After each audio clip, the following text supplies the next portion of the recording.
Para José Ernesto Castillo, economista, investigador y docente de la UBA, ¿será un lunes negro? ¿Qué tal? ¿Cómo estás, José? Somos Darío, El Mono y Fabián. Muy buenos días. Hola, ¿qué tal? ¿Cómo les va? A nosotros Mirá, por ahora la bien. verdad que, No sé, al bueno, mediodía. mira, lunes negro, dicho así, ¿no? Voy a hacer una apuesta. Ahora, el problema es que tenemos mes negro, semana negra, año negro, ¿no? Ese es otro tema. O sea, un gobierno que ha comprado tiempo, claramente, digámoslo así, comprado tiempo con plata del Fondo Monetario Internacional, que entendemos que mañana es el día que viene efectivamente el dinero, pero no es un dinero que a partir de ahí entonces puede aplicarse al crecimiento económico, a resolver, digamos, las necesidades populares más urgentes, como puede ser mejorar la educación, la salud, la infraestructura, sino que va a ser utilizada para aguantar, vamos a decirlo así, el tipo de cambio que se va a devaluar, pero la apuesta del gobierno es que no sea una devaluación feroz, disparatada. Y bueno, en definitiva, como hemos visto otras veces, ¿no? Si uno quisiera ser ácido, diría, el fondo le ha prestado plata al gobierno para que pueda hacer su campaña electoral. Es para eso, simplemente para tener tranquilos a los mercados. Abrevás de esa teoría, entonces. Sí, sí, a ver, van a pasar, no es gratis, ¿no? O sea, primero que si yo abro una banda de devaluación de entre 1.000 y 1.400, el dólar oficial está más cerca de 1.000 en este momento, ¿no? Y todos acordamos en que, después lo vamos a ver en concreto dentro de un par de horas, ¿no? Pero que va a terminar acomodándose el ahora dólar único alrededor de 1.250. Bueno, Estamos se teniendo hacen el dólar serios problemas oficial, con la que son comunicación. muchísimas y que son todas las... ¿Aló? Vamos, sí, ahora te estamos escuchando, por favor, si podés quedarte quieto porque evidentemente Me estamos quedo recibiendo, José, muy mal la señal. quieto. Vamos a ver si lo Complicado. rellamamos. Lo vamos a rellamar, sí, ahí se cayó la llamada, era obvio que esto iba a pasar. Siempre andan mal las comunicaciones en el arranque del día. Bueno, todo empezó un viernes salvaje. Fue un viernes salvaje lleno de anuncios, conferencia de prensa de Luis Toto Caputo, luego discurso en cadena del presidente de la Nación, Javier Milei, para anunciar esto. A ver si José, ¿te recuperamos? Me recuperaron, parece. Ahí está, perfecto. Bueno, si podés refrescar algo de lo que podías... Te estaba diciendo qué va a pasar hoy, ¿no? O Sí, sea, va a haber una apertura ahora de un tipo de cambio único. Como hay una banda entre 1.000 y 1.400, lo más probable es que terminemos abriendo hoy con un tipo de cambio de alrededor de 1.250, ¿no? ¿Esto qué quiere decir? Que todas las operaciones que se hacen en el tipo de cambio oficial, que son muchas, son todas las no financieras, entre ellas todas las operaciones que tienen que ver con las importaciones, van a pasar a valer 1.250. Esto rebota en los costos de las empresas y por lo tanto esto tiene un rebote inflacionario. O sea, primera conclusión inmediata, va a haber un saltito importante en la inflación de las próximas semanas, lo vamos a ver. Este es un primer dato, ¿no? Después sí, efectivamente, el gobierno aspira a que con esta fangote de plata, digámoslo así, pueda sostener la turbulencia financiera, por lo menos con claridad hasta las elecciones, y esto le permite tener una buena performance electoral. Ahora, decimos que no es gratis porque, primero, no se resuelven ninguna de las cuestiones estructurales de la Argentina. El tipo de cambio en la Argentina está claramente por debajo de la competitividad internacional y es muy probable que esto nos genere nuevos remesones, quizás de devaluaciones más grandes después de las elecciones. Y después están todas las exigencias, porque el Fondo Monetario no te pone la plata sin exigencias. Y dentro de las exigencias del fondo, las hemos vuelto a leer, ¿no? Están presentadas públicamente en el Staff Report del día viernes, vuelve a aparecer acelerar privatizaciones, ir a la reforma laboral, o sea, más flexibilización laboral, una nueva vuelta de tuerca con la reforma jubilatoria, reforma fiscal, que en la lógica del Fondo Monetario quiere decir, en definitiva, más recorte todavía del gasto. O sea, hay una exigencia de ajuste. Y, por último, no olvidarnos que esto al final es más deuda, ojo, esto no es gratis, esto tiene tasa de interés de arriba del 5%, y esto, en definitiva, aunque el gobierno dice reduce la deuda, no reduce nada, incrementa la deuda en dólares con organismo, una deuda que ya suma la deuda externa global argentina, que es evidentemente una bola de nieve insostenible, ¿no? José, y en el caso, y siguiendo tu teoría respecto a que este dinero fue solicitado para hacerle el aguante hasta las elecciones al gobierno nacional, en el caso hipotético, no sabemos, que las elecciones no fueran positivas para el gobierno nacional, ¿cómo crees que qué impacto crees que puede haber causado este millonario préstamo que el FMI le otorga a nuestro país? Tomando como botón de muestra lo que pasó en Santa Fe, que logró un tercer puesto en una provincia donde ganó con una mayoría aplastante Javier Milei. Mirá, tenemos un ejemplo cercano y hasta inclusive con algunos de los mismos protagonistas, como Caputo, que era secretario de Finanzas en 2018 y después fue presidente del Banco Central en ese mismo año. Si el gobierno no logra estabilizarse políticamente, va a terminar pasando lo que pasó en el 2018. Se van a fumar, por así decirlo, estos 20.000 millones de dólares en especulación financiera, en definitiva en sostener el tipo de cambio, que traducido es financiar fuga, ¿no? Porque los especuladores que compran dólares de a millones, ¿no? El pobre tipo que va a comprar $100 al banco, por supuesto, terminan generando una fenomenal fuga de capitales que después el que viene después se encuentra otra vez con la bola de y esto cómo se paga y esto cómo se renegocia, ¿no? O sea, esa es la realidad. Lo vimos en el 2018, porque esto pasó, recordemos que en el 2018 fue más grande incluso el préstamo, ¿no? O sea, fue un préstamo de 45.000 millones de dólares, que también se fumó prácticamente en el periodo desde mitad del 2018 hasta las elecciones perdidosas en aquel momento por Macri en el 2019, ¿no? O sea, ahí no hay que ser muy inteligente. Si no hay, si los mercados, entre comillas, los grandes factores de la economía internacional no ven que Milei puede llevar adelante el ajuste, no va a pasar la apuesta grande, porque la apuesta grande de Milei, ¿cuál es? Que finalmente los capitales internacionales y los grandes especuladores internacionales, que ahora, desde afuera, dicen qué grande el ajuste, lo aplauden, pero que nadie pone un peso, digo, porque la realidad es esa, nadie pone un peso en la Argentina, en algún momento empiecen a ponerlo, ¿no? La realidad es que el gobierno de Milei ha logrado un cierto aplauso de ciertos actores de las finanzas internacionales, pero cuando a esos mismos actores se les dice, bueno, invertir en la Argentina, no lo hacen. Ese elemento es ¿y por qué no lo hacen? Y no lo hacen porque no le tienen confianza política.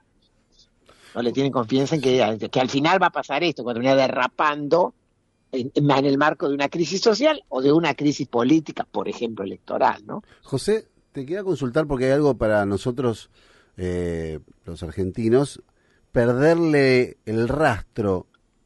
Quizás es algo, el artificio de la política, ¿no?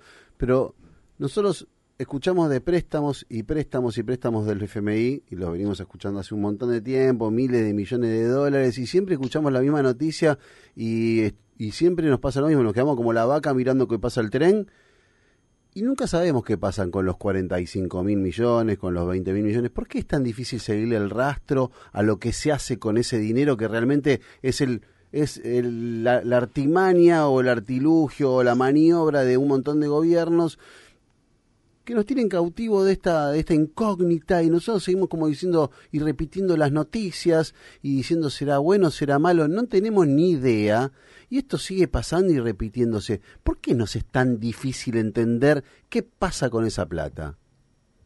No es difícil, lo que pasa es que ahí juegan claramente los discursos, los discursos que hemos escuchado el viernes. El de Caputo, pero además el de muchos, durante el fin de semana, muchos medios, ¿no? El de muchos economistas y funcionarios cercanos al gobierno, se puede sintetizar en una palabra: esta es la última vez y ahora sí despegamos. Pero eso, si vos retrocedés a todos los acuerdos con el La fondo, escuché 20.000 veces. lo escuchaste Por muchas eso. veces.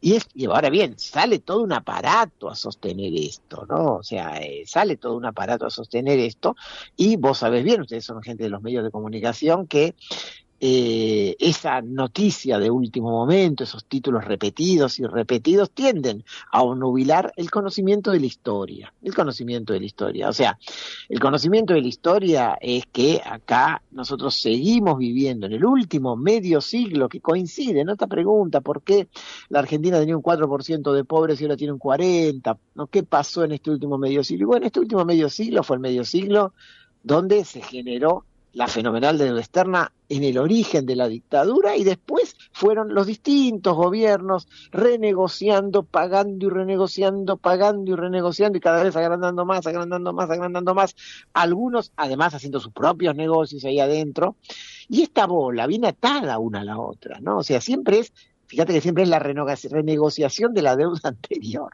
¿no? Y todos dicen: estoy renegociando la deuda que es culpa del otro. Cuando vos, digamos, hasta en un punto decís, bueno, a ver, bárbaro, y es la del otro, y la del otro de dónde viene, y la del otro de dónde viene, y terminás llegando a un origen, ¿no? Terminás llegando a un origen. Los acuerdos con el Fondo Monetario Internacional ya son 22 desde el comienzo, pero hay un corte claramente, porque hubo una primera etapa donde tenían otras características, pero hay un corte muy fuerte que es todo lo que se da a partir de la crisis del final de Martínez de Oz, digamos, ¿no? Donde ahí empezamos a entrar en este esquema, que ha tenido también sus subcapítulos, pero que lo tenemos que ver así.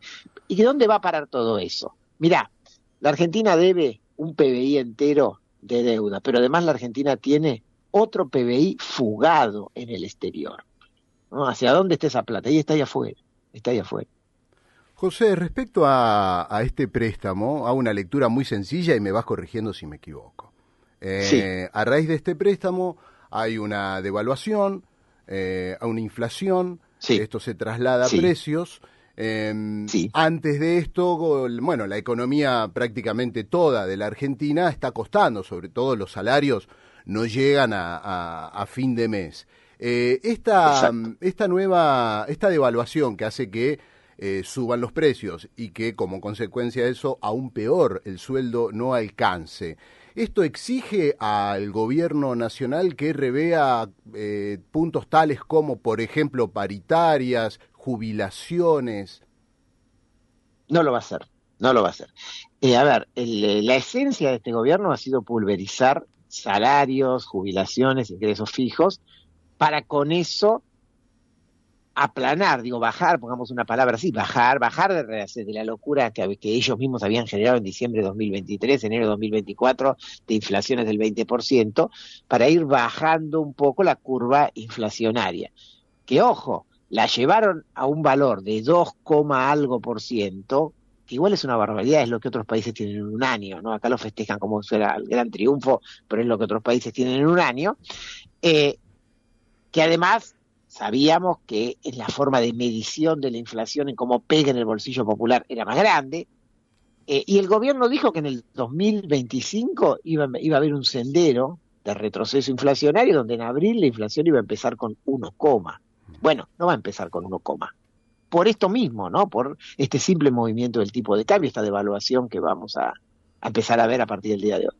Ahora, la pauta del gobierno para el 2025 era que la inflación iba a ser en los primeros meses del 2% y los aumentos de salario del 1%, ¿no? Porque lo había así, todo incremento salarial por arriba del 1% te lo bocha el Ministerio de Trabajo, la Secretaría de Trabajo directamente, ¿no?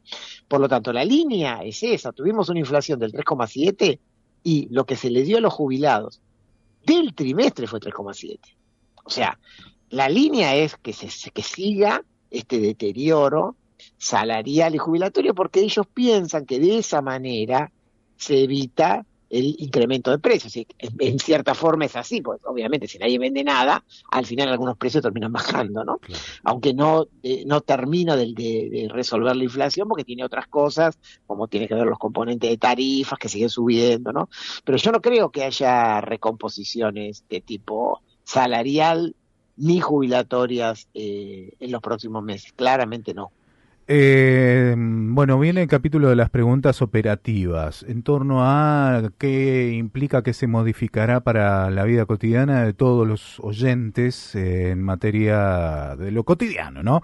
Dijiste al pasar, podrán comprar $100 Por ventanilla. por ventanilla, home banking. Sí, claro, digamos, ahí por ventanilla mucho no se modifica, Sí. digamos, del cepo. O sea, vos por ventanilla puedes ir a comprar $100, nada más por mes, o sea, nada. Los trabajadores Home freelance banking podés, que trabajan para el home banking exterior. podés hacer lo que quieras. Bien, vamos despacito. Home banking podés hacer lo que quieras. Ahí sí, ahí hay una liberalización fuerte. Vos en el home banking podés comprar dólares libremente. Se acabó esto que tenés que pasar por el MEP. Podés comprar libremente.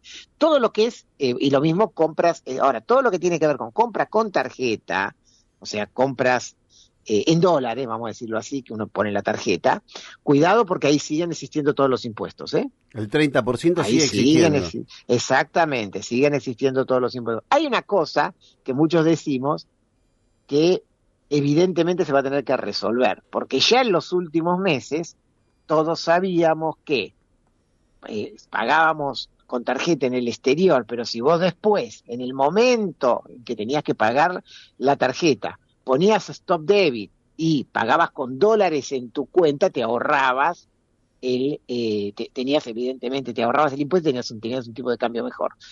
Ahora va a ser más fácil todavía. Por lo tanto, es muy probable que esta cuestión del dólar tarjeta algún tipo de modificación tenga en los próximos días, ya más técnica. Pero hoy, técnicamente, ahora, si vos entras ahora a hacer una compra con tarjeta, o sea, una compra en dólares o una compra en el exterior, vas a ver, te van a cobrar el impuesto. ¿Pero te va a cargar el impuesto. qué justifica que siga existiendo ese impuesto ahora? Nada, pues, a ver, porque hay una parte que es mentira, se abre el cepo, pero no se abre todo el cepo. Eso es, el gobierno dice que el dólar no está retrasado, pero sabe que sí. Y cualquier persona sabe que sí, y sabe que sí porque cruza a Uruguay, a Chile, a Brasil, y todo está más barato, ¿no? Entonces, esto ha generado en estos 2 meses una ola de que podía, por supuesto, salió el turismo en el exterior, y se fueron unos cuantos miles de millones de dólares así. Encarecer, trabar un poquito esas compras al exterior con tarjeta, en ese aspecto, encarecerlas, no trabarlas, fue durante estos 2 meses también una especie de freno de mano para que no se le siguieran yendo dólares que se le iban en forma extraordinaria, ¿no? Por eso digo, probablemente eso sí se ha modificado. Yo creo que sería un error técnico, ya técnico, que no lo modifiquen en los próximos días porque iría en contra de no tiene justificación, ¿no? Pero hoy todavía, si yo me rijo por lo que tengo de resoluciones del Banco Central y lo que estamos viendo a la apertura de hoy, todavía eso sigue existiendo. Entonces, José, ¿cuánto hay de escenografía montada y cuánto hay de realidad en todo esto? Bueno, hay una parte de realidad que es que las empresas transnacionales que trinaban porque no podían sacar sus ganancias al exterior, las ganancias del 2024 y 2025 las van a poder sacar. Hermosa oportunidad para los especuladores financieros para hacer dólar puré, ¿no? Exactamente, o Sí, sea, puré. se abrió Ya la te cuento canilla, o fuera sea, del aire. porque, a ver, ese era el gran punto. El punto no era vos y tus $100, no, obviamente. El punto era todo lo que estaban en la puerta de la tranquera diciendo, déjame sacar las ganancias, si no me dejás sacar las ganancias, nadie va a venir a invertir a la Argentina. Ahí está, esa es la puerta. La puerta de la disparada va a ser esa, ¿no? Y la salida de dólares grande, que todavía vamos a ver en los próximos días, va a ser eso. Por eso los exportadores, nadie se espere que hoy haya una avalancha de exportadores liquidando. Los exportadores van a esperar un par de días a ver cómo se estabiliza. Después sí, obviamente lo van a hacer, ¿no? Porque el dólar que cobran ellos, que es la mezcla de blend y el oficial, sumando el blend y el oficial le da un promedio de 1.100, para cobrar a 1.250 les va a convenir, ¿no? Finalmente. José Castillo, muy amable, muchísimas gracias por compartir estos minutos con nosotros. Por favor, gracias a ustedes. Buen día.